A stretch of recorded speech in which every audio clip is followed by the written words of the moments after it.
Hello students, कैसे हैं आप सभी। होप सो आप सभी बहुत अच्छे होंगे, स्वस्थ होंगे, मस्त होंगे और अपनी प्रैक्टिस में जी जान लगा रहे हो। तो आपकी इसी प्रैक्टिस में मैं साथ देने आ गया हूं, जयेंद्र मिश्रा, और आप सभी का इस चैनल पे वेलकम करता हूं जिसका नाम है एमजे सर फिजिक्स। इस चैनल पे हम स्टूडेंट्स क्या कर रहे हैं, फिजिक्स के जितने भी टॉपिक्स हैं उन सभी के टॉपिक वाइज न्यूमेरिकल्स की क्या कर रहे हैं, हम प्रैक्टिस कर रहे हैं। ठीक है, तो चलिए आइए स्टार्ट करते हैं विदाउट टाइम वेस्ट किए अपनी सीरीज को। और आज का चैप्टर देखिए इलेक्ट्रोस्टैटिक्स, नया टॉपिक है आज, electric potential and electric potential energy. और ये इस टॉपिक का पहला वीडियो है, मतलब बेसिक लेवल की एक्सरसाइज है। ठीक है, तो चलिए आइए स्टार्ट करते हैं विदाउट टाइम वेस्ट किए हुए। अपना क्वेश्चन नंबर 1 देखते हैं। क्वेश्चन नंबर 1 क्या कह रहा है students? When a 2 microcoulomb charge is carried from point A to point B, the amount of work done by electric field is 50 माइक्रोजूल। मतलब एक 2 माइक्रोकूलम चार्ज को आप A पॉइंट से B पॉइंट पर लेके जा रहे हो, तो इलेक्ट्रिक फील्ड का वर्क डन ये दिया गया है।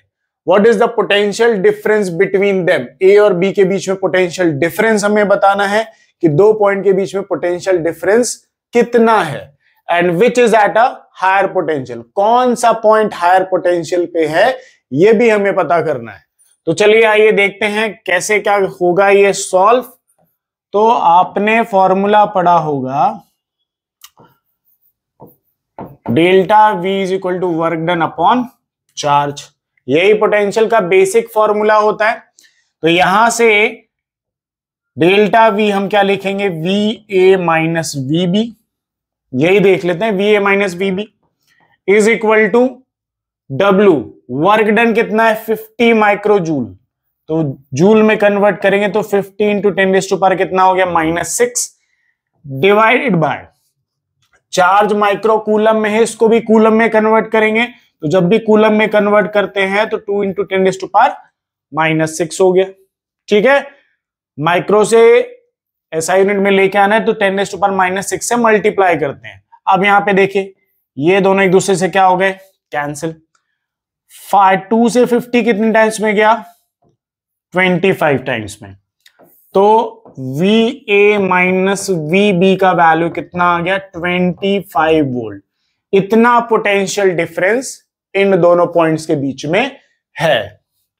ठीक है, अब हमें यह भी पता करना है कि कौन सा पॉइंट हायर पोटेंशियल पे है। तो एक चीज बताइए, VA माइनस VB का जो वैल्यू है वो ग्रेटर देन क्या है, 0 से है ना। ये वैल्यू 0 से ग्रेटर है, मतलब VA माइनस VB का वैल्यू 25 वोल्ट है जो 0 से ग्रेटर है। ठीक है, तो हमने ये लिख दिया। अब इस माइनस VB को उधर लेके जाएं तो VA इज ग्रेटर देन क्या आ गया हमारा, VB, ये वैल्यू हो गया। ठीक है, करेक्ट, हमारा डिफरेंस पोटेंशियल का ये हो गया और हमें हायर पोटेंशियल भी पता चल गया कि VA मतलब A पॉइंट का पोटेंशियल B पॉइंट से क्या रहेगा, ज्यादा रहेगा। तो कौन सा ऑप्शन मैच कर रहा है students? Option number is A। ठीक है, ऑप्शन नंबर A हमारा यहां पे मैच कर रहा है। तो पॉज करें स्टूडेंट्स, नोट करें, नेक्स्ट क्वेश्चन की तरफ बढ़ते हैं। नेक्स्ट क्वेश्चन को आप पॉज करके खुद ट्राई करें और फिर जो मैंने सॉल्व किया उसे देखें और चेक करें कि आपने जो प्रोसेस किया वो सही है या गलत है। चलिए आइए देखते हैं क्या लिखा हुआ है। The potential function of an electrostatic field is given by V is equal to 2x²। एक पोटेंशियल का फंक्शन दिया गया है आपको जो इलेक्ट्रिक फील्ड के से रिलेटेड दिया गया। Determine the electric field strength at point 2 metre, 0 metre, 3 metre. मतलब आपको इन पॉइंट्स पे इलेक्ट्रिक फील्ड फाइंड करनी है पोटेंशियल के रिस्पेक्ट में। तो यहां पे x कितना दिया है, 2 मीटर है, y कितना है 0, ये 3 कोऑर्डिनेट्स है x, y, z, और z एक्सिस में कितना दिया है, 3 मीटर दिया गया है। ठीक है, ये गिवन है। पोटेंशियल हमें कौन से एक्सिस में मिल रहा है, सिर्फ कितना वैल्यू है, 2x²। सिर्फ x एक्सिस का ही पोटेंशियल है, y और z एक्सिस का पोटेंशियल हमें गिवन नहीं, कोई फंक्शन हमें गिवन नहीं है। तो सिर्फ हमें इलेक्ट्रिक फील्ड भी कौन से एक्सिस की मिलेगी, x एक्सिस की इलेक्ट्रिक फील्ड। ठीक है, तो electric field of x axis is equal to क्या होगा, minus dv by d x. हमें पोटेंशियल का फंक्शन दिया गया, हमें क्या करना पड़ेगा, पोटेंशियल को एक्स के रिस्पेक्ट में डिफरेंशिएट कर देना पड़ेगा, तो हमें इलेक्ट्रिक फील्ड आएगी। ये फॉर्मूले आपको सिखाए गए होंगे, आपके नोट्स में होंगे। मैंने पहले भी बोला था आप सभी को कि जब भी आप न्यूमेरिकल्स की प्रैक्टिस करें तो आपके कंसेप्ट और फॉर्मूले 100% लर्न होने चाहिए।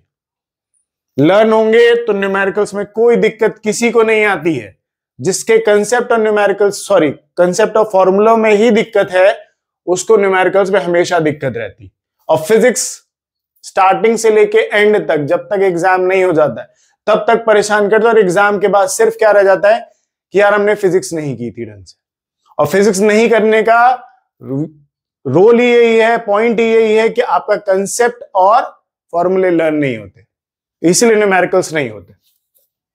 तो ये फॉर्मूला है हमारे पास। अब हमें क्या करना है, v का वैल्यू रखें यहां पे minus d by d x. v का वैल्यू क्या है, 2x²। ठीक है, अब 2 तो x के रिस्पेक्ट में डिफरेंशिएट नहीं होगा, तो 2 तो बाहर कर दो। 2 तो हो गया बाहर, सॉरी माइनस भी है ना बाहर, -2 D by d x x²। x²।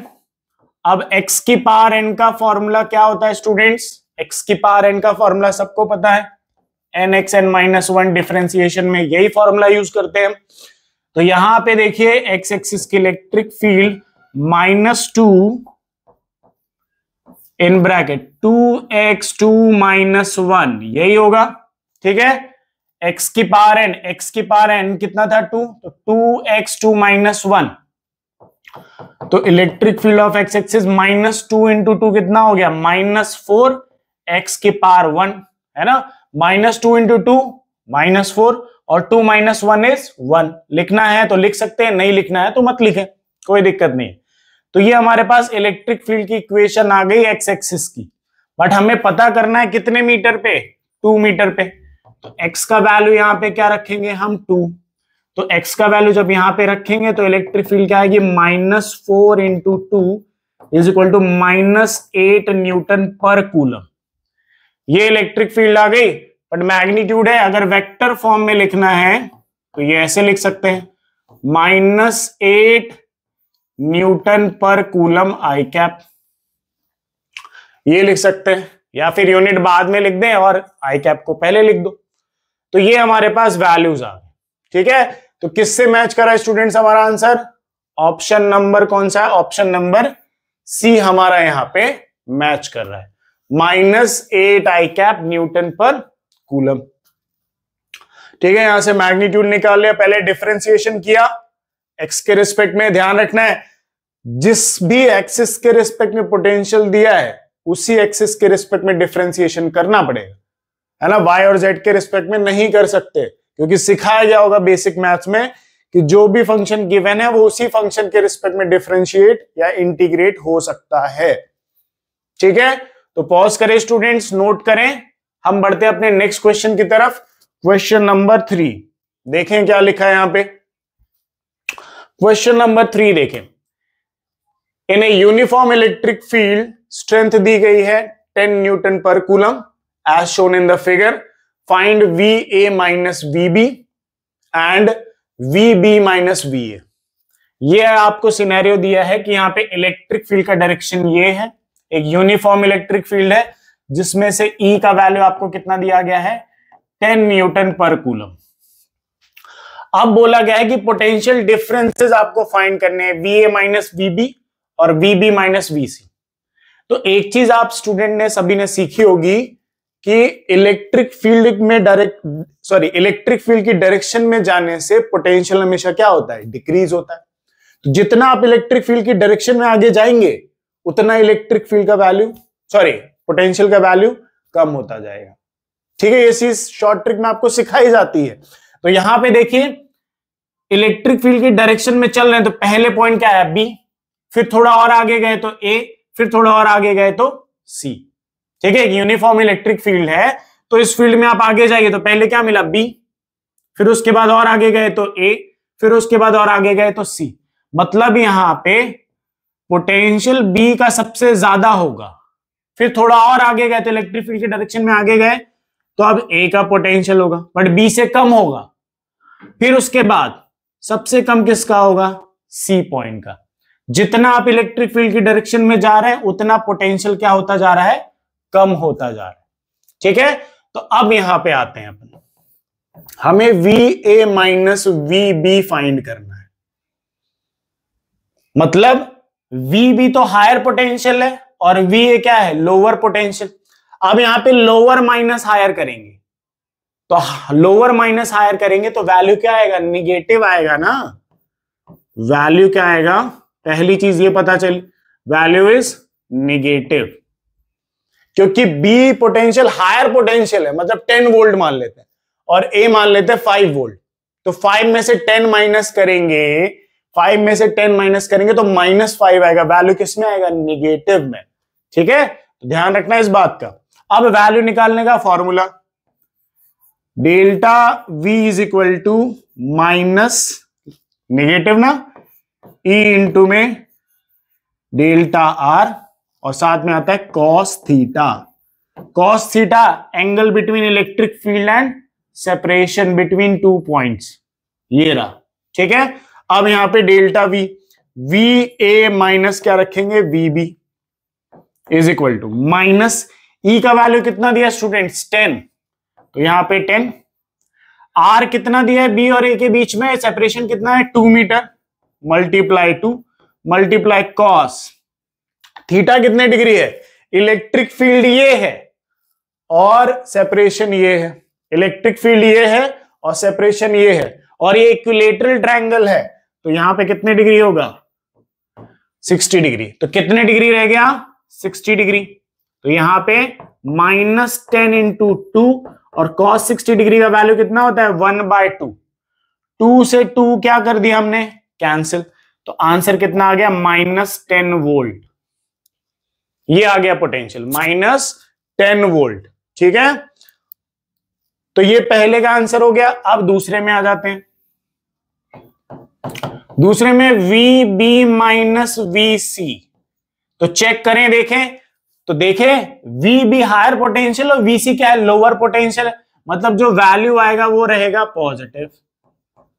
Value is positive यहां पे। ठीक है, पहले ही पता चल गया यहां पे। अब यहां पे फिर से formula, delta V is equal to E into में डेल्टा R कॉस क्या हो गया? Theta. VB minus VA, sorry VC, यही। E का वैल्यू फिर से 10, इलेक्ट्रिक फील्ड तो वही है ना 10, और B और C पॉइंट के बीच का सेपरेशन कितना है? 2 है, तो मल्टीप्लाई 2 कॉस, इलेक्ट्रिक फील्ड भी इसी डायरेक्शन में है और सेपरेशन भी इसी डायरेक्शन में है, मतलब दोनों एक दूसरे के पैरेलल हैं, तो कितने डिग्री? 0 डिग्री। तो -10 इंटू 2 कितना हो गया? 20, और cos 0 डिग्री का वैल्यू कितना होता है स्टूडेंट्स? 1।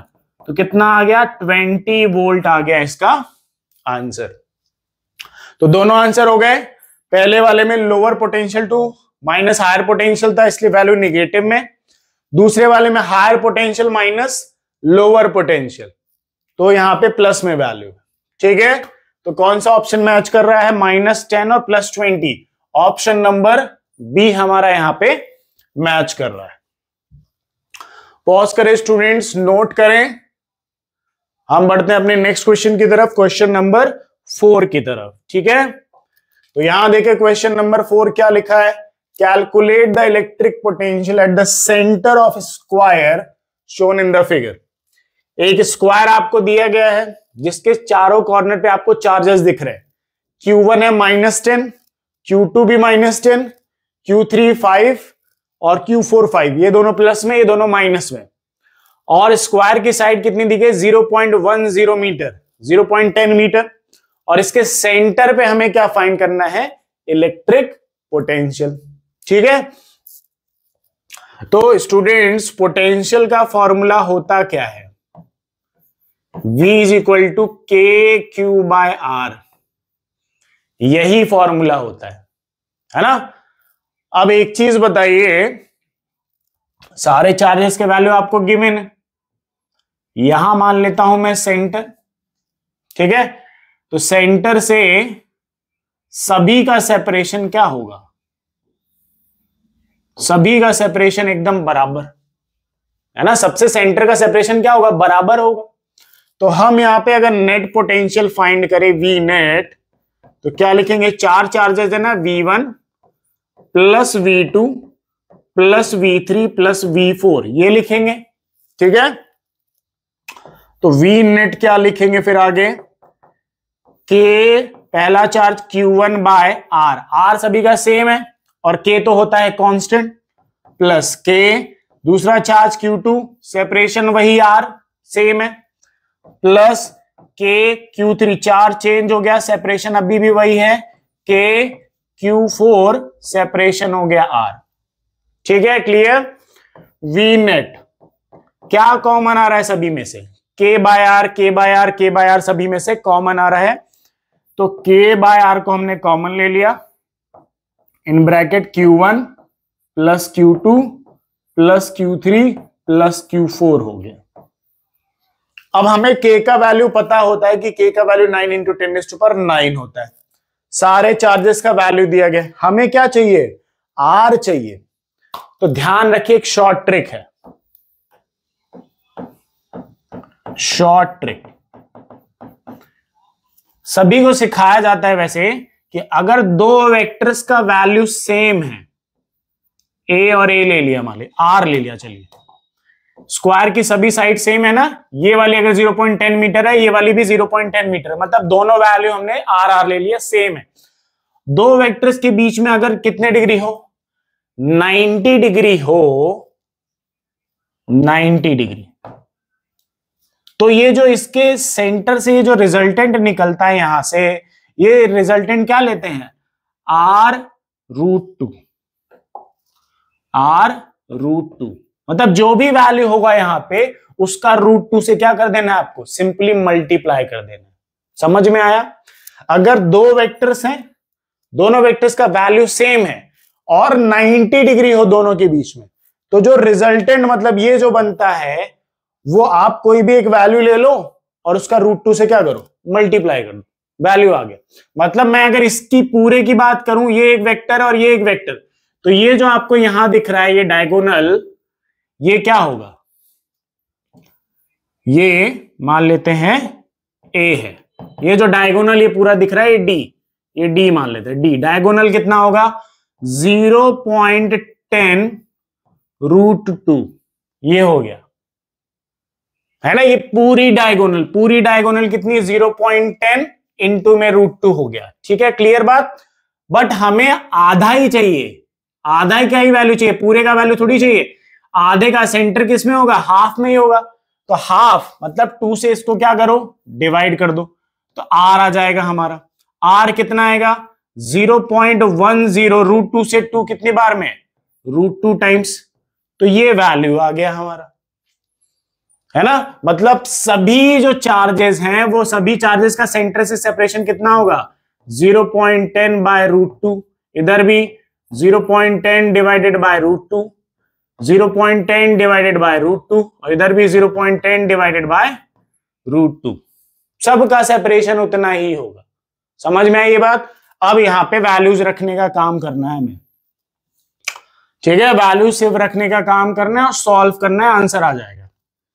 तो वी नेट हमें निकालना है, K का वैल्यू 9 इंटू 10⁹, एक मिनट,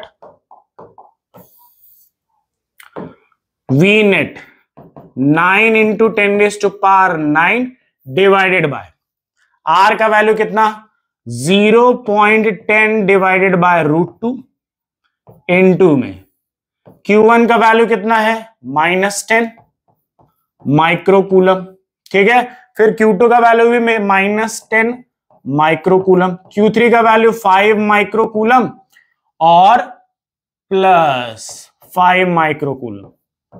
सभी माइक्रोकूलम को किस में चेंज करना है, कूलम में भी चेंज करना है आपको। वी नेट ध्यान से देखना है इसे, 9 इंटू 10⁹ एज इट इज, मैं 0.10 को क्या 10/100 लिख दूं, और डिवाइडेड बाय क्या कर दूं, √2, है ना। 0.10 को मैं 10/100 लिख देता हूं, ठीक है। और ये √2 तो √2 है ही यहां पे। अब यहां पे सभी को कूलम में चेंज करेंगे तो सभी से माइक्रो कूलम क्या बाहर आएगा, है ना। माइक्रो कूलम बाहर, माइक्रो कूलम को कूलम में चेंज करेंगे तो -10 +5 +5 और कूलम में चेंज करेंगे तो मल्टीप्लाई 10⁻⁻⁴ क्या कर दो, -6। कूलम में चेंज हो गए सारे, है ना। 10⁻⁻⁶ से मल्टीप्लाई करते ही सब किस में कन्वर्ट हो जाएंगे, कूलम में। तो सबसे 10⁻⁻6 क्या आ गया, कॉमन आ गया। अब आगे देखिए, है ना, इसको मैं अगले पेज में लेके चलता हूं। यहां पे आप देख लें क्या लिखा हुआ है, आगे चलते हैं। V net 9 × 10⁹ divided by 10। अब जो पिछले पेज में हमारा क्या था, 10 डिवाइडेड बाय 100√2, तो 100√2 कहां आ जाएगा, ऊपर। तो इसको हम ऊपर लेके आ जाते हैं, तो मल्टीप्लाई 100 को 10⁻² लिख दें और √2 को क्या लिख सकते हैं, 1.4। √2 का वैल्यू कितना होता है, 1.4, ठीक है। और इधर क्या था हमारा, -10 +5 +5 × 10⁻⁻⁶, यही था, ठीक है। ये सारी चीजें थी। अब देखिए जरा, +5 अब +5 +10, +10 से -10 क्या हो गया, कैंसिल। और यहां 10 से ये कैंसिल हुआ 1 टाइम्स में, तो ये -1 है यहां पे, है ना। अब देखिए V net is equal to 9 × में 1.4, 9 × में 1.4 और ये माइनस को भी बाहर मल्टीप्लाई कर तो -1.26, नहीं सॉरी -12.6 ये आएगा। मल्टीप्लाई करके आप चेक कर लीजिएगा एक बार, 1.4 × 9 और माइनस का भी बाहर मल्टीप्लाई कर दिया तो -12.6 × में, ठीक है। अब क्या बचा देखिए ऊपर, 10⁻⁹ और 10⁻², 9 + 2 11, और सिर्फ ये बचा है 10⁻⁻⁶, ठीक है। तो वी नेट आगे देखते हैं, 10⁻11 - 6, 10⁻5 हो गया, ये हो गया, है ना। अब पीछे जरा हमारे ऑप्शंस चेक करें, तो यहां ऑप्शंस में सिंगल में है, तो आगे देखिए यहां पे वी नेट। हाँ, मैं पॉइंट को क्या कर देते हैं, 1 पॉइंट को इधर लेके आते हैं, 1.26, तो इंटू 10⁻⁻⁴ कितना हो जाएगा, ये 6, है ना। इंटू 10⁻⁶ हो गया। अब 1.26 को क्या लिख सकते हैं हम, अप्रोक्सीमेट में -1.3 इंटू 10⁻⁻ कितना लिख सकते हैं, 6। ये आ गया हमारा आंसर, ठीक है। -1.3 इंटू 10⁻⁶ वोल्ट हो गया। तो ये हमारा ऑप्शन नंबर यहां पे बी मैच कर रहा है, ठीक है। सभी पोटेंशियल्स को डायरेक्ट क्या करना है, ऐड करना था। सब में से k बार हमने कॉमन निकाल लिया।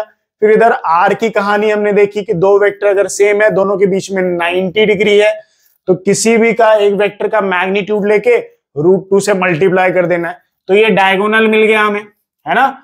0.10 इंटू √2 कर दिया तो ये पूरा डायगोनल मिल गया, बट हमें हाफ ही चाहिए था, तो r का वैल्यू, तो √2 से 2 को यहां पे डिवाइड कर दिया, तो √2 डिवाइडेड बाय 2 इज √2, तो r का वैल्यू आ गया, है ना। मतलब सभी का वैल्यू आ गया सेंटर के लिए, सभी चार्जेस का सेंटर से सेपरेशन आ गया, और सेपरेशन आते ही हमने सारे वैल्यूज पुट कर दिए। पुट करने के बाद अगले पेज में हमने यहां पे इसको कंप्लीट कर दिया, ठीक है। पॉज करें, नोट करें, नोट करने के बाद इसको वापस से खुद से सॉल्व करें। कैलकुलेशन इंपॉर्टेंट है यहां पे, ऐसे क्वेश्चंस इजी होते हैं बट कैलकुलेशन हमें क्या करती है, फंसा देती है। चलिए आइए बढ़ते हैं आगे नेक्स्ट क्वेश्चन की तरफ। क्वेश्चन नंबर है हमारा 5। क्वेश्चन नंबर 5 देखिए स्टूडेंट्स क्या कह रहा है, what is the electric potential at the centre of the triangle shown in the figure. हमें सेंटर पे यहां पे पता करना है ट्राइंगल के, और ट्राइंगल कैसा दे रखा है, इक्विलेटरल ट्राइंगल है, सारी साइड सेम है, तो सब एंगल्स कितने होंगे अंदर, 60 डिग्री के होंगे, है ना। तो अब हमें इसके सेंटर पे फाइंड करना है, तो फिर से वही फॉर्मूला अपना, v इज इक्वल टू के क्यू बाय क्या होगा आर। अब एक चीज फिर से वही चीज, मैं इसको थोड़ा सा ट्रायंगल को बड़ा करता हूं यहां पे,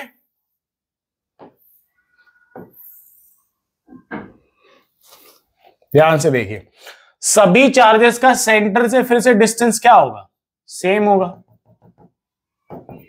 सभी का। तो अगर मैं किसी एक का निकाल लूं तो सभी का वैल्यू आ जाएगा, तो पहले आर का ही वैल्यू निकाल लेते हैं। तो ये टोटल है 60 डिग्री पे, और इक्विलेटरल ट्रायंगल के सेंटर का डिस्टेंस हमें यहां से पता करना है, तो ये हो जाएगा 30 डिग्री, ये हो गया 30 डिग्री।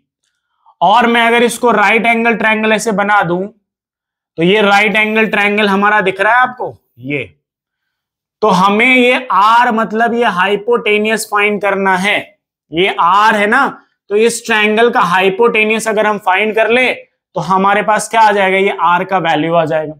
ठीक है, तो एक चीज बताइए, यहां पे अगर ये पूरी लेंथ 20 सेंटीमीटर है तो हाफ कितनी होगी, 10 सेंटीमीटर, यही होगी 10 सेंटीमीटर।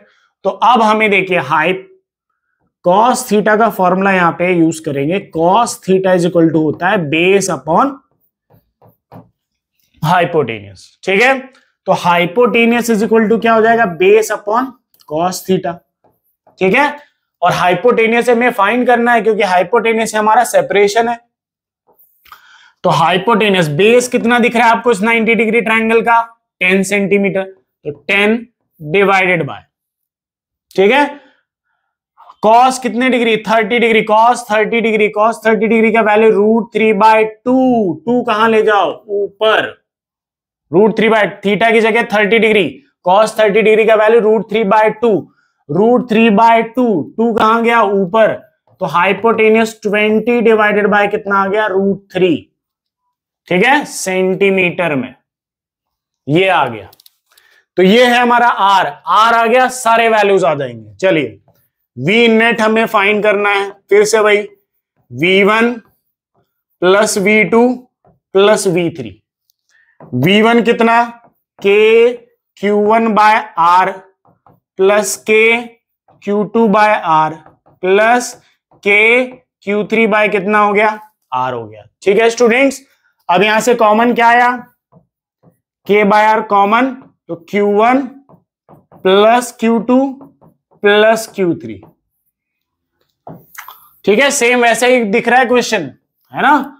चलिए वैल्यूज पुट करें, तो 9 into 10⁻⁹ divided by R 20 centimetre है, तो 20 डिवाइडेड बाय 100 मीटर में हो गया, मीटर में कन्वर्ट करना पड़ेगा एसआई में, 20 सेंटीमीटर था डिवाइडेड बाय 100 कर दिया तो मीटर में आ गया, इनटू √3 भी तो है, तो ये √3 हो गया, साथ में Q1 फिर से वही सारे माइक्रो कूलम में है, कूलम में चेंज करना पड़ेगा, तो हम क्या करें +4 और एक -4 और इंटू 10⁻⁴ क्या कर दे -6, ये कर दिया, वही 10⁻⁻6 से मल्टीप्लाई कर दिया, सारे चार्जेस किस में कन्वर्ट हो गए, कूलम में।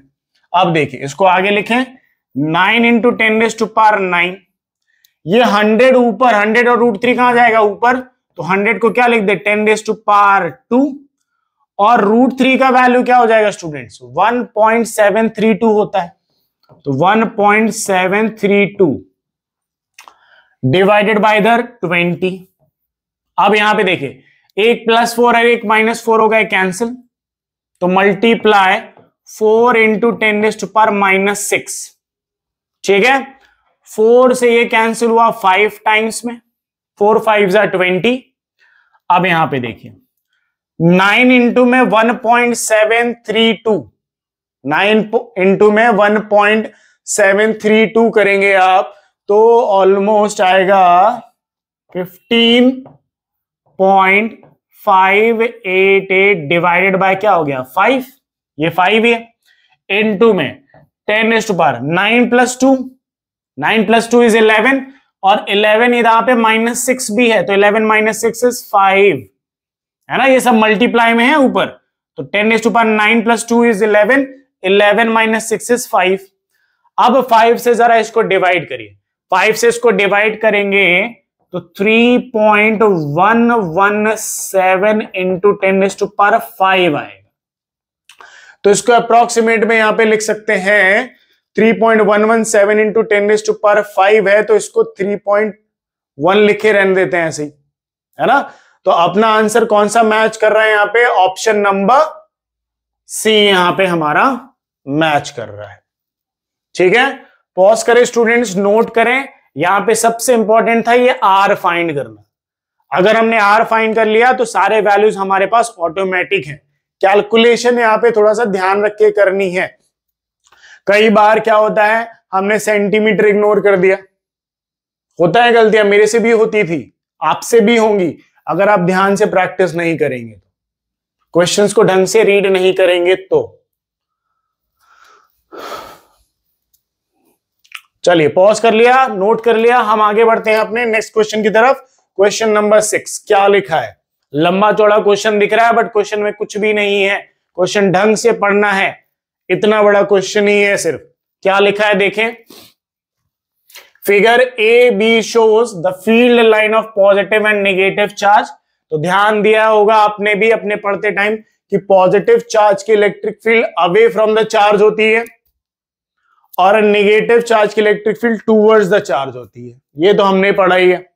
आगे देखें क्या लिखा है, give the sign of potential difference P and Q. पहला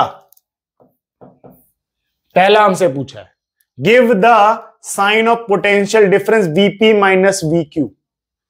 तो एक चीज बताए, अभी मैंने कुछ देर पहले प्रीवियस क्वेश्चन में डिस्कस किया था, इलेक्ट्रिक फील्ड में इलेक्ट्रिक फील्ड की डायरेक्शन में जाने से पोटेंशियल क्या होता है? डिक्रीज होता है। यही हमने पढ़ा था। तो यहां पे P इलेक्ट्रिक फील्ड की डायरेक्शन में पहले आ गया और इलेक्ट्रिक फील्ड के आगे डायरेक्शन में जा रहे हैं तो Q आया। तो कौन सा हायर पोटेंशियल का हुआ? P पहले आ गया, इलेक्ट्रिक फील्ड डायरेक्शन में और आगे गए तब Q आया ना। तो Q का पोटेंशियल क्या हुआ? कम। तो higher potential minus lower potential, P higher है माइनस Q क्या हो गया? लोअर है। तो हायर माइनस लोअर करें मतलब 10 माइनस 5, तो वैल्यू किसमें आएगा? 5 प्लस 5। तो हमारा पोटेंशियल का साइन यहां पे क्या होगा? पॉजिटिव। ये पहला हो गया। उसके बाद दूसरे में आए, give the sign of potential energy difference of small negative charge between A and B. एक नेगेटिव चार्ज को हम ए से बी की तरफ लेके जा रहे हैं, ए से बी की तरफ, ठीक है, ए से बी की तरफ। तो यहां पे देखिए, give the sign of potential energy difference of small negative charge between point A to point B. A से बी की तरफ लेके जाइए आप। तो अब यहां पे देखिए, इलेक्ट्रिक फील्ड की डायरेक्शन में आप पोटेंशियल एनर्जी है। यहां पे नेगेटिव चार्ज अगर रखोगे तो ये वाला इसको कहां पे रिपल्शन ज्यादा होगा?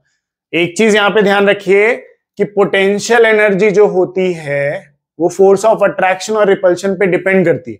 जितना ज्यादा फोर्स ऑफ अट्रैक्शन या रिपल्शन होगा उतनी ज्यादा पोटेंशियल एनर्जी होगी। तो आप एक नेगेटिव चार्ज को ए पॉइंट पे रखिए, एक को बी पे रखिए। किस पे रिपल्सिव फोर्स ज्यादा होगा? ये नेगेटिव चार्ज है ना, तो ए पॉइंट पे एक पे रखा है, एक बी पॉइंट पे रखा, तो किसमें फोर्स ऑफ रिपल्शन ज्यादा होगा? ए पॉइंट पे या बी पॉइंट पे? ए पॉइंट पे ज्यादा होगा। क्यों? क्योंकि पास में है तो फोर्स ज्यादा लगेगा, और फोर्स ए पे ज्यादा है तो पोटेंशियल एनर्जी ए पे क्या है? ज्यादा है। ए पे फोर्स ज्यादा लग रहा है, repulsive force. Small negative charge बोला है इसमें, ये देखिए स्मॉल नेगेटिव चार्ज, तो फोर्स ऑफ रिपल्शन यहां पे ज्यादा दिख रहा है, फोर्स यहां पे ज्यादा है तो पोटेंशियल एनर्जी यहां पे ज्यादा और यहां पे क्या रहेगी? कम। तो फिर से second, potential energy of A higher है minus potential energy of B, ये लोअर है। तो higher potential energy minus lower potential energy, तो वैल्यू फिर से क्या आएगा? पॉजिटिव। ये आ गया हमारा। फिर थर्ड पे आते हैं, give the sign of work done by the field in moving a small positive charge from Q to P. एक स्मॉल पॉजिटिव चार्ज को आप क्यू से पी की तरफ लेके जा रहे हो, तो यहां पे वर्क डन बाय फील्ड का आपसे क्या पूछा है? साइन बताना है।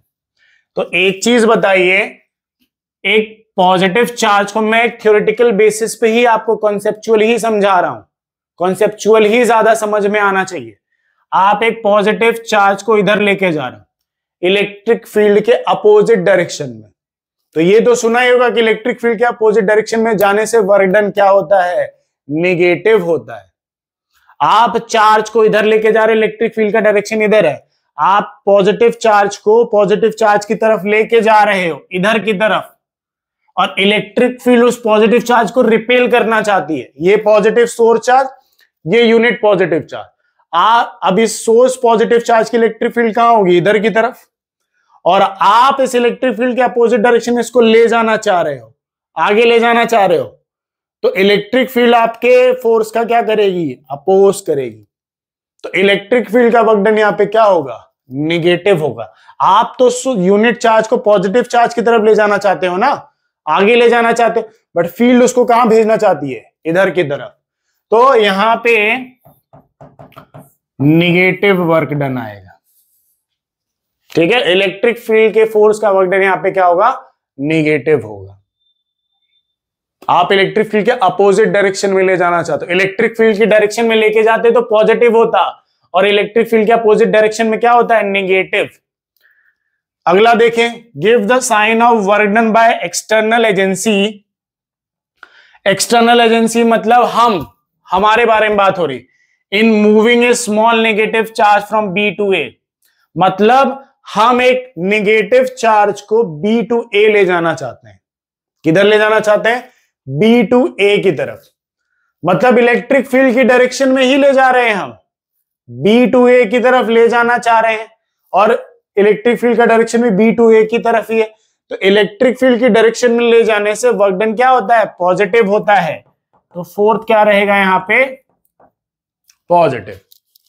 ठीक है, लास्ट देखें यहां पे fifth, does the kinetic energy of small negative charge increase और decrease in going from B to A. एक स्मॉल नेगेटिव चार्ज लिया और उसको बी टू ए की तरफ ले जा रहे हैं, बी टू ए की तरफ। तो एक नेगेटिव चार्ज को जब इधर से इधर लेके जाओगे आप, तो ये रिपेल करेगा ना आपको। ये नेगेटिव चार्ज मान लिया सोर्स चार्ज, और ये छोटा नेगेटिव चार्ज, ये यहाँ पे बी पॉइंट, यहाँ पे ए पॉइंट। अब जितना आप इसको अंदर लेके आओगे उतना ये इसको क्या करेगा, रिपेल करेगा। ये भी नेगेटिव, ये भी negative, like charges repel each other. तो नेगेटिव चार्ज को पास में लेके आ रहे हो, तो ये नेगेटिव चार्ज उसको क्या करेगा, रिपेल करेगा। तो इसकी वेलोसिटी धीरे धीरे क्या होगी, कम होगी। जैसे जैसे आप इसको इधर लेके आओगे, ये रिपेल करना और बढ़ाएगा, रिपल्सिव फोर्स और बढ़ेगा। रिपल्सिव फोर्स बढ़ेगा तो इसकी जो इस यूनिट चार्ज की स्पीड है या वेलोसिटी है, वो क्या होगी, धीरे धीरे डिक्रीज। और स्पीड डिक्रीज होगी तो काइनेटिक एनर्जी भी क्या होगी, डिक्रीज होगी। तो यहां पे फिफ्थ का आंसर भी क्या हो गया, डिक्रीज हो गया। तो कौन सा ऑप्शन मैच कर रहा है हमारे पास, पॉजिटिव, पॉजिटिव, नेगेटिव, पॉजिटिव और डिक्रीज। तो कौन सा ऑप्शन मैच कर रहा है, ये पहला ऑप्शन ही है, पॉजिटिव, पॉजिटिव, नेगेटिव, पॉजिटिव और डिक्रीज। ठीक है, तो पॉज करें स्टूडेंट्स, नोट करें, एक्सप्लेनेशन को दोबारा सुने, है ना, दोबारा सुने और ट्राई करें। चलिए नेक्स्ट क्वेश्चन की तरफ, क्वेश्चन नंबर 7 देखें जरा ध्यान से। यहां पे क्या लिखा है, a Gaussian surface enclose no charge. एक गॉसियन सरफेस आपको बोली है और बोला है कि उसके अंदर कोई चार्ज नहीं है। Which of the following is true for a point inside it. एक पॉइंट ले लिया उसके अंदर, तो कौन सा स्टेटमेंट उस पर ट्राई करते हैं। तो जैसे मान लीजिए ये कोई गॉसियन सरफेस है, ये यहां पे एक पॉइंट मान लिया, अब इसके अंदर कोई चार्ज नहीं है, तो electric field must be zero. हम टिक कर देते हैं, इलेक्ट्रिक फील्ड चार्ज नहीं है तो इलेक्ट्रिक फील्ड जीरो है। चार्ज ही नहीं है तो इलेक्ट्रिक फील्ड कहां से होगा, है ना, चार्ज नहीं तो इलेक्ट्रिक फील्ड हो ही नहीं सकता। इलेक्ट्रिक पोटेंशियल, चार्ज नहीं है तो पोटेंशियल भी क्या होगा, zero. Both electric field and potential must be zero. यहां टिक कर देते हैं स्टूडेंट, फटाफट टिक कर देते हैं, नन ऑफ दीज, है ना। यही मतलब है ना कि चार्ज है ही नहीं गॉसियन सरफेस के अंदर, तो इस पॉइंट पे पोटेंशियल हो ही नहीं सकता, इलेक्ट्रिक फील्ड भी नहीं हो सकता। ये सही भी है, बिल्कुल सही है। अगर चार्ज नहीं है, अंदर, तो सही भी है बट मस्ट नहीं है, में होगा। हो भी सकता है और नहीं भी हो सकता है। हो सकता है चार्ज इसके अंदर ना हो और हो सकता है गॉसियन सरफेस के बाहर भी ना हो, तो इलेक्ट्रिक फील्ड जीरो होगी। बट अगर मैं यहां पे कोई चार्ज रख दूं ये, और इस चार्ज का इस पॉइंट से सेपरेशन मान लो r है, तो क्या इलेक्ट्रिक फील्ड नहीं आएगी इस पॉइंट पे? Electric field is k/q by r square, यही होती है ना। तो अगर मैं एक सोर्स चार्ज को बाहर रख दूं यहां पे, या कोई चार्ज रख दूं बाहर, तो उसका इस पॉइंट पे इलेक्ट्रिक फील्ड नहीं होगा। अगर मान लो बाहर भी चार्ज नहीं होता, अंदर भी चार्ज नहीं होता, तो इलेक्ट्रिक फील्ड जीरो ही होती है ना, और इलेक्ट्रिक फील्ड जीरो होती। बट मस्ट नहीं है, हम चार्ज बाहर रख भी सकते हैं ना। बाहर चार्ज रखा, इसकी इलेक्ट्रिक फील्ड लाइन इसको क्रॉस कर सकती है, तो इस पॉइंट पे इलेक्ट्रिक फील्ड पता हो सकती है। और अगर इस पॉइंट पे इलेक्ट्रिक फील्ड है तो पोटेंशियल भी हो सकता है, k/q बाय r, ये पोटेंशियल भी हो सकता है। ठीक है, तो में है, मस्ट नहीं है। अगर चार्ज अंदर नहीं है तो हो सकता है बाहर हो ना, हो सकता है कि बाहर रखा हो और हो सकता है ना हो। नहीं होता तो जीरो होती, और अगर है तो जीरो नहीं है। तो मस्ट नहीं, में है, तो नन ऑफ दीज। तीनों में मस्ट मस्ट बोला हुआ है, मस्ट नहीं होगा, में होगा। में भी जीरो हो भी सकती है और नहीं भी हो सकती। चलिए क्वेश्चन नंबर 7 यहां पे हो गया। अब बढ़ते हैं नेक्स्ट क्वेश्चन की तरफ, क्वेश्चन नंबर 8। क्या लिखा है देखिए, पढ़े। When the separation between two charges is increased, the electric potential of charges। देखिए ध्यान से, दो चार्जेस का कॉम्बिनेशन बोला है। अब दो चार्जेस का कॉम्बिनेशन कैसा हो सकता है? या तो लाइक चार्जेस हो सकते हैं या तो अनलाइक चार्जेस हो सकते हैं। तो पहले हम लाइक चार्जेस की बात कर लें। लाइक चार्जेस, तो पोटेंशियल एनर्जी क्या होती है? k/q1 bye r square. ठीक है, अब लाइक चार्जेस में अगर Q1 और Q2 को मल्टीप्लाई करेंगे तो वैल्यू आया पॉजिटिव, और वैल्यू अगर पॉजिटिव है तो U भी क्या होगा हमारा? पॉजिटिव, मतलब पोटेंशियल एनर्जी पॉजिटिव है ना। निगेटिव निगेटिव भी लोगे तो मल्टीप्लाई करोगे तो वैल्यू क्या आएगा? पॉजिटिव। तो Q1 Q2 का मल्टीप्लाई किया तो वैल्यू आया पॉजिटिव, मतलब पोटेंशियल एनर्जी हमारी पॉजिटिव। और यहां पे क्या दिख रहा है? सॉरी, r स्क्वायर लिख दिया ना, एक मिनट, r। अब यहां पे पोटेंशियल एनर्जी क्या दिख रही है? इनवर्सली प्रोपोर्शनल टू r है। U is inversely proportional to r, मतलब सेपरेशन बढ़ाओगे लाइक चार्जेस के केस में, सेपरेशन बढ़ेगा तो पोटेंशियल एनर्जी क्या होगी? कम। सेपरेशन बढ़ा, फोर्स ऑफ अट्रैक्शन या रिपल्शन कम हो गया। यही बताया ना, पोटेंशियल एनर्जी किस पे डिपेंड करेगी? फोर्स ऑफ अट्रैक्शन या रिपल्शन पे। ये आप अपने टीचर से पूछे कि ये कैसे होता है। जहां पे फोर्स होता है वहीं पे पोटेंशियल एनर्जी होती है। तो जब सेपरेशन बढ़ाएंगे तो दो पॉजिटिव चार्ज के बीच का जो रिपल्सिव फोर्स है वो क्या हो जाएगा? कम। सेपरेशन बढ़ाने से फोर्स कम होता है, तो वही चीज यहां पे हुई। सेपरेशन बढ़ाया तो U is inversely proportional to R, तो पोटेंशियल एनर्जी यहां पे क्या हुई? डिक्रीज हुई। ठीक है, डिक्रीज हो गई। दूसरा केस अनलाइक चार्जेस का ले लेते हैं। दूसरा केस किसका ले लिया? अनलाइक चार्जेस का। अनलाइक चार्जेस में मतलब इन दोनों का मल्टीप्लाई किया तो U क्या आएगा? निगेटिव आएगा, है ना। दो अनलाइक चार्जेस को मल्टीप्लाई किया तो U का वैल्यू निगेटिव आना कंफर्म है, और U is inversely proportional to R है। तो जैसे जैसे R बढ़ाओगे U क्या होता जाएगा? लेस निगेटिव होता जाएगा। मान लो पहले -3 आया वैल्यू, अब R बढ़ाया तुमने तो -2 हो गया, और R बढ़ाया तो -1 हो गया। तो U बिकम्स क्या होगा? U becomes less negative. U becomes less negative, negativity उसकी कम होती जाएगी। और निगेटिव कम हो रहा है मतलब -3 से -2 हो गया, -2 से -1 मतलब पॉजिटिव की तरफ बढ़ रहा है, इंक्रीज हो रही है वैल्यू। निगेटिव में जब वैल्यू कम होता है तो वैल्यू बढ़ती है, इंक्रीज होती है। -3 और -2 में कौन बड़ा है? -2 बड़ा है। ठीक है, तो U becomes less negative. Less negative का मतलब क्या हो रही है? पोटेंशियल एनर्जी क्या हो रही है? इंक्रीज हो रही है।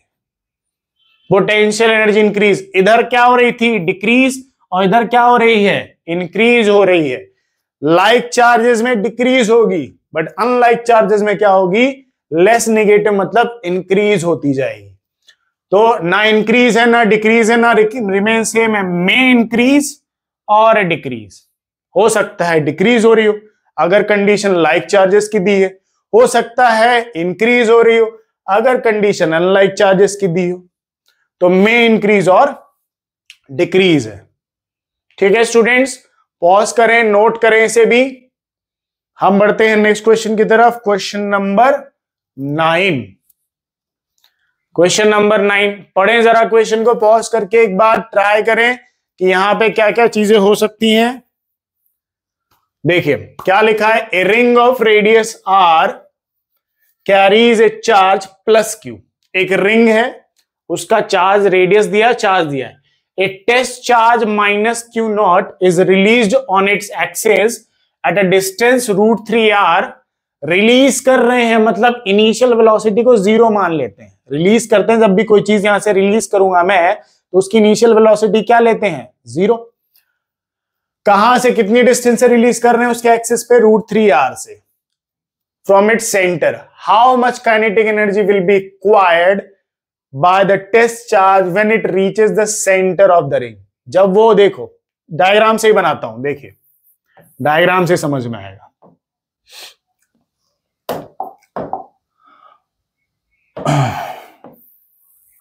मान लीजिए ये एक रिंग है, ठीक है। इस रिंग का रेडियस क्या दिया है आपको? r, और चार्ज क्या है इसमें? Positive q charge.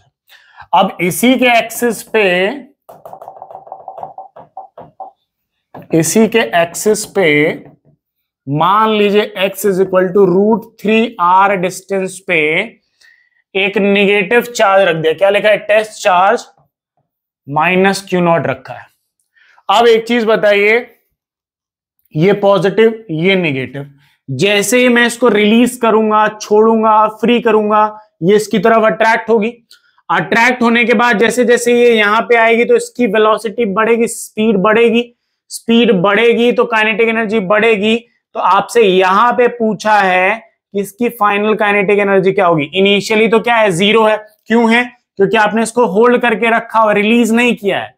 रिलीज नहीं किया मतलब इनिशियल स्पीड 0, काइनेटिक एनर्जी 0। जैसे आप इसको छोड़ेंगे तो ये यहां से ट्रेवल करके यहां आएगी। तो इसके सेंटर, रिंग के सेंटर पे इसकी काइनेटिक एनर्जी पूछा है कितनी है, ये क्वेश्चन है। ये अट्रैक्ट होगी इधर, ठीक है, समझ में आया? चलिए आइए क्वेश्चन सॉल्व करते हैं। तो पोटेंशियल का फॉर्मूला यहां पे यूज करता हूं मैं पहले। पोटेंशियल इज इक्वल टू क्या होता है? KQ/R, ठीक है, यही होता है। पर रिंग के केस में फॉर्मूला आपको याद करना पड़ेगा, √x² प्लस r², ये होता है। ठीक है, ये वैल्यू ध्यान रखनी है। अब k का वैल्यू लेते हैं 1/4πε0। q का वैल्यू, ये q ना कि वो, पोटेंशियल किसका है? इसका है। तो ये q हो गया √ x का वैल्यू √3r, तो √3r का हो गया स्क्वायर प्लस r², ये हो गया। ठीक है, पोटेंशियल निकालें जरा पहले। ठीक है, अब ये कौन सा पोटेंशियल है? ये इनिशियल पोटेंशियल है भैया। इनिशियल क्यों है? क्योंकि इनिशियल डिस्टेंस है। इनिशियली तो यहां है ना, फाइनल यहां पे आते क्या हो जाएगा? 0। पोटेंशियल का फॉर्मूला हम इनिशियल और फाइनल क्यों निकालें, आपको अभी पता चल जाएगा। पोटेंशियल इनिशियल निकाल लिया। अब पोटेंशियल इनिशियल को सॉल्व करो पहले। 1/4πε0 Q अपॉन √3 का स्क्वायर 3 हो जाएगा, ये रूट बाहर वाला, और r का स्क्वायर r² प्लस कितना हो गया ये आर स्क्वायर, √3 का स्क्वायर 3, रूट आर स्क्वायर का r square plus are square, और ये बाहर वाला रूट एज इट इज रखा हुआ है।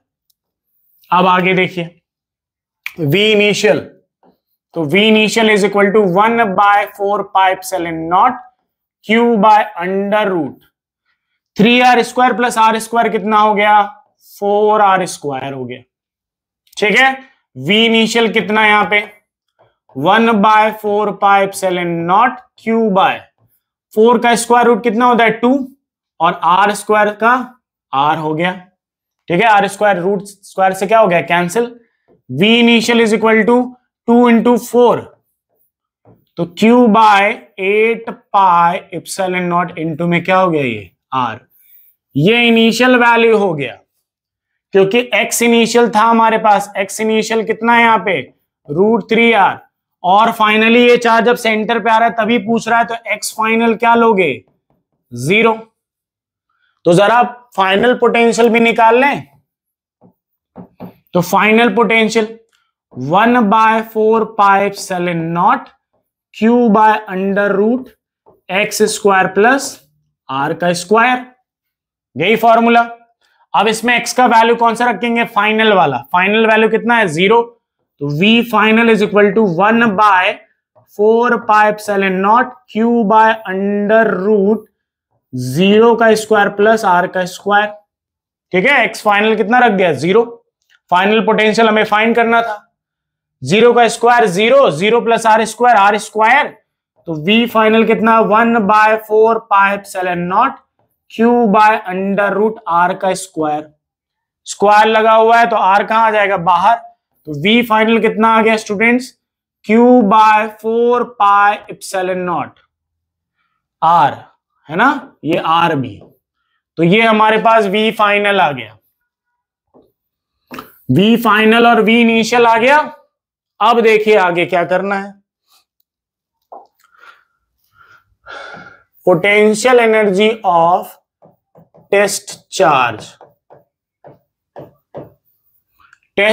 माइनस Q0, इसकी पोटेंशियल एनर्जीज निकाल लेते हैं इस पॉइंट पे और इस पॉइंट पे, सब बताऊंगा क्या करना है आगे देखिएगा। अब देखिए इनिशियल पोटेंशियल एनर्जी क्या होगी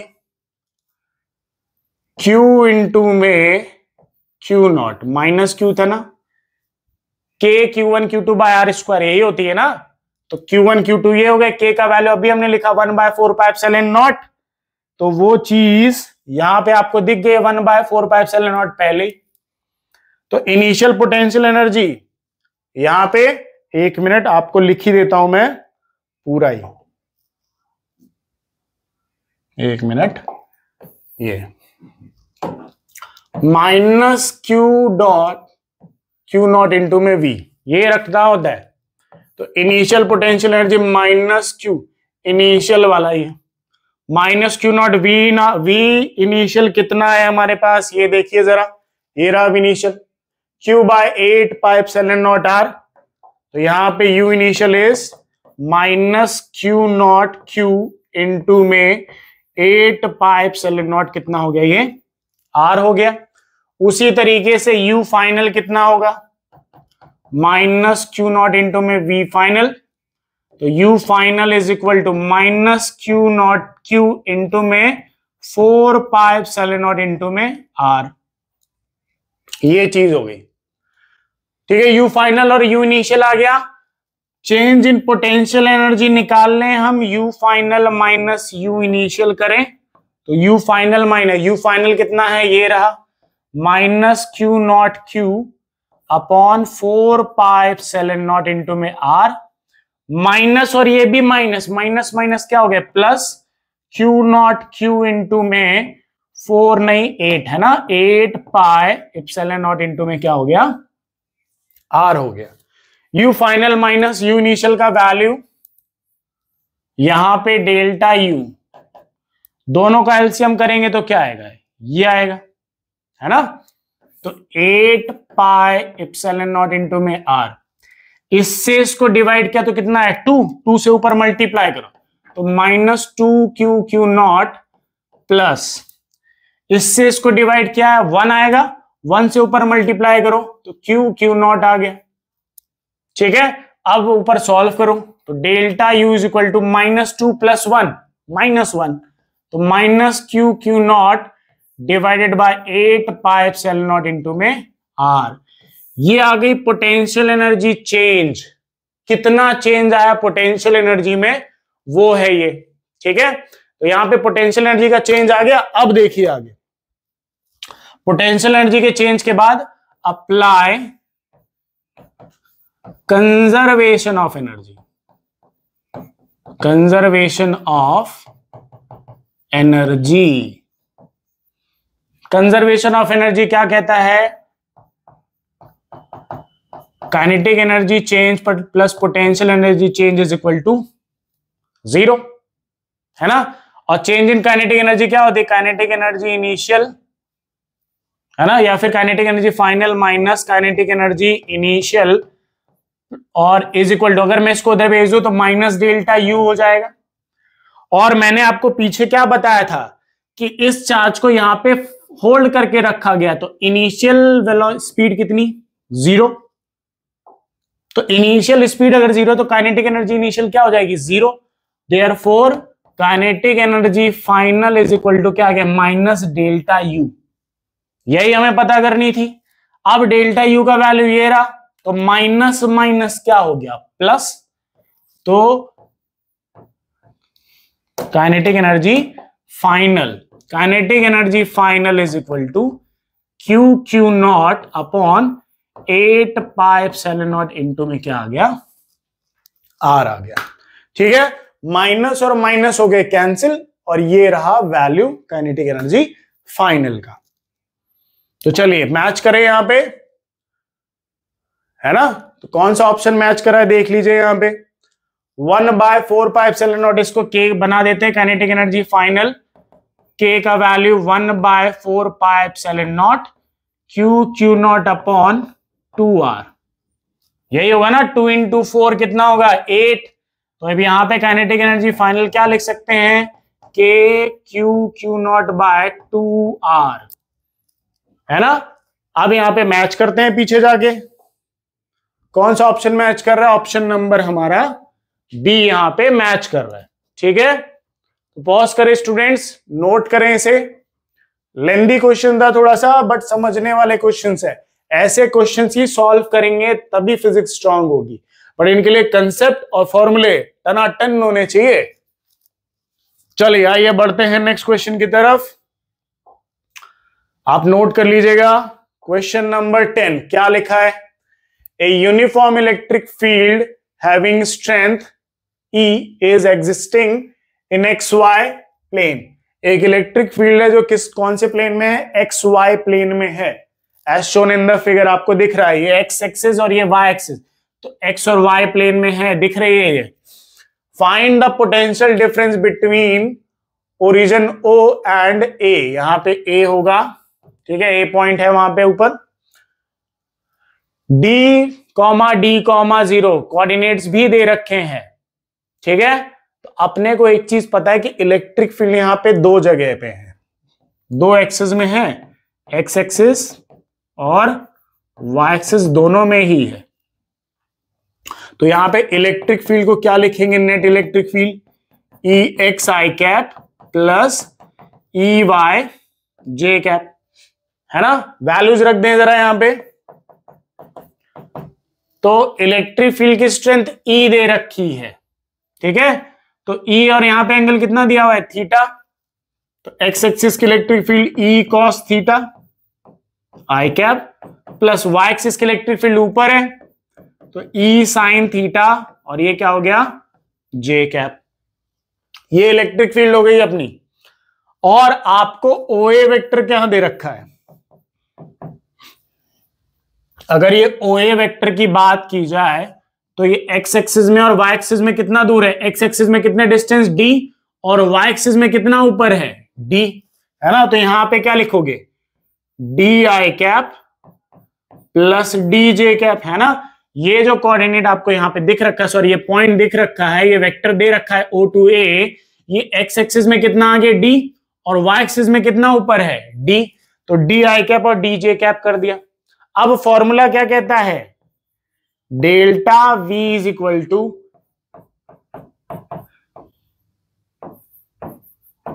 ये कर लें, यही फॉर्मूला होता है। अब फॉर्मूले में वैल्यू डाल दो, final minus initial,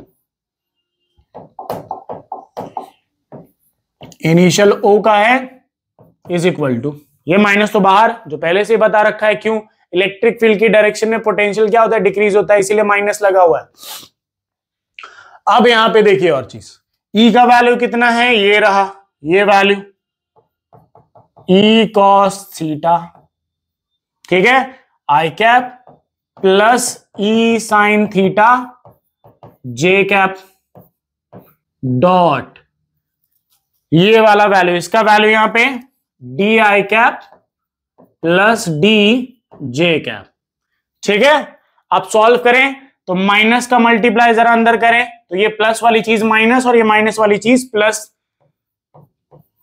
potential of O point minus potential of A point is equal to i cap का डॉट प्रोडक्ट आई कैप के साथ ही, तो ई डी कॉस थीटा और i cap dot i cap कितना होता है 1 plus E d sine theta और j cap dot j cap कितना होता है 1। दोनों में से कॉमन क्या आ रहा है, वी ई डी कॉमन आ रहा है, तो ई और डी को कॉमन ले लिया, अंदर क्या बचा cos theta plus sine theta, ये आ गया पोटेंशियल डिफरेंस, ठीक है। कौन सा ऑप्शन मैच कर रहा है स्टूडेंट्स, ऑप्शन नंबर हमारा यहां पे ए मैच कर रहा है, ठीक है। इजी क्वेश्चन था ये, ध्यान रखना है कि ये फॉर्मूले याद होने चाहिए सब, आपको फॉर्मूले याद रहेंगे तो क्वेश्चन इजी वे में हो जाएंगे, ठीक है। तो ये सारे क्वेश्चंस हो गए और ये रहा आपके लिए आज का होमवर्क, इसको आपको खुद से ट्राई करना है, सॉल्व करना है, अपना सॉल्यूशन मुझे कमेंट्स करिए, मैं आपको बताऊंगा सही है या नहीं है, ठीक है। तो चलिए आज का वीडियो यहीं पे हम एंड करते हैं, हम मिलेंगे अब नेक्स्ट वीडियो में इसी के मॉडरेट लेवल में, आप तैयार रहिए। और अगर आपको वीडियो अच्छा लग रहा है, समझ में आ रहा है, तो लाइक करिए, सब्सक्राइब करिए और बेल आइकन को जरूर प्रेस करके रखिएगा ताकि आपको आने वाले वीडियोस टाइम पे मिल सके, ठीक है। तो चलिए मिलते हैं नेक्स्ट वीडियो में, आज के लिए इतना ही, थैंक यू सो मच।